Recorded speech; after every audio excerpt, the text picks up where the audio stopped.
Welcome back. We're here with singer T-Boz and a couple who are trying to move past infidelity.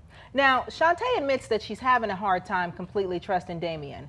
And Damien has sent some questionable text messages to some women that he calls friends.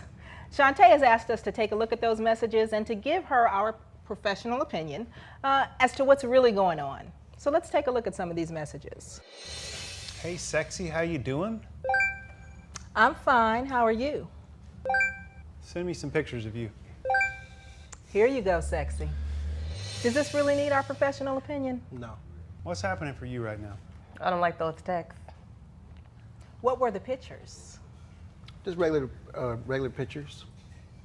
What were the pictures? See, and remember, before you answer, we've agreed to be completely 100% Just honest. just regular pictures of the girl dressed up in just regular little dress. I mean, whatever little picture she had. So it could be like jeans and the shirt. Who is she? Just a girl that I met. A friend. What kind of friend is A that? friend. Just a girl that I met when I was out. A friend, I've always said when it comes to couples, if they're not a mutual friend of your relationship, then they are no friend at all. Right. Hello. And if she doesn't know who that woman is, and it's somebody that you just happen to meet when you're out, that is no friend at all. Why should she trust you? Because I got myself together, and that's the past. I'm going towards the future now. Shantae, realize do you what I believe when have. he says that? Not 100%. No.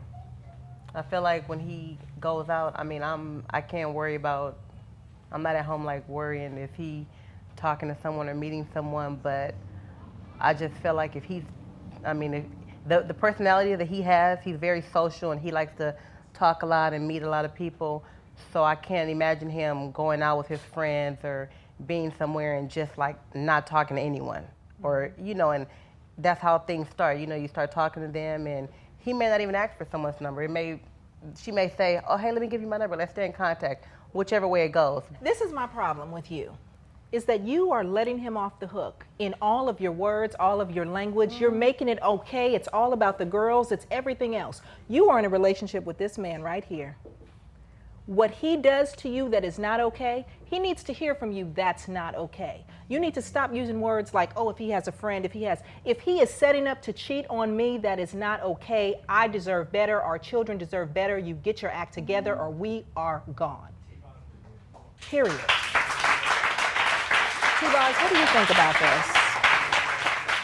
First of all, that's not a friend. Like she said, that's not a friend. That's how you start to get with somebody. You said girlfriend, that's not what I said. I said somebody you trying to get with. I feel like you are making excuses for him. You know what I'm saying? That's not a friend. That's a heifer he's trying to get with. That's not okay. She said it nicely. Yeah, I'm on TV, so I would have used some other words. Here's what I see. I see you getting lost in the shuffle. This segment, you know, a lot of what we spent was time talking about Damien because he's got a big personality. You come in here and you kind of fill up a room. But what I see is not somebody that's strong and confident. I see somebody that's really insecure. And I see you trying to get your needs met everywhere else so you can get seen, heard, and valued. And you come out here and you laugh and you smile and you joke about it, but there's a big disconnect from you, and I see right into it. And I know that pattern started somewhere. You saw that somewhere. Real hard question. Honestly, have you told her how many times you've cheated? Of course. How many times has he told you that he's cheated? Like 3 or 4. Look her in her eyes and tell her how many times you've cheated on her.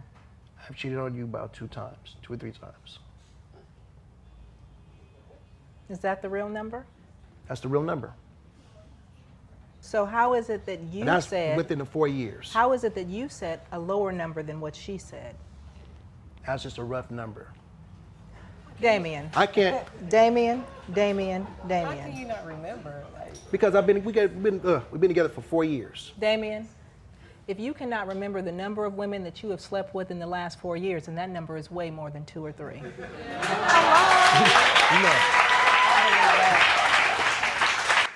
Now, this is what I hate for you.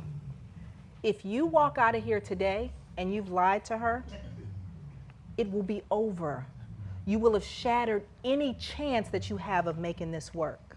I think we're kind of getting caught up in the same thing that you guys get caught up in. You spin around in circles and talk about all the details, and it's way up here, and I can see the audience shaking their head too. We're all just kind of frustrated, like, do you really want to make this happen?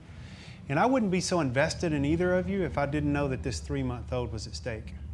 And that makes me very invested in both of you. You did show up here for a reason, and you asked us a hard question. And I think you're asking the wrong question, because yours is, how do you get me to trust me some more? And you got to show up to earn that trust back. You hear that? That's right. And there's 3 steps that you can do to do that. And I wanted to break them down really simple. The first one we've been trying to get you to do, it's coming clean. You don't have to do that right now, but at some point she deserves to know the truth. Completely clean. And the second part is you have to be open to her process. I don't blame her if she doesn't trust you. I don't blame her if every time you pick up your phone, she wonders who's texting you. You need to be open and give her some space and some grace. And the third part is you've got to renew and build some trust in this relationship. And that takes time and it takes consistency. What I think you guys need is some ongoing couples counseling. There's an incredible therapist that's licensed marriage and family therapist here in California. His name's Brian Rye.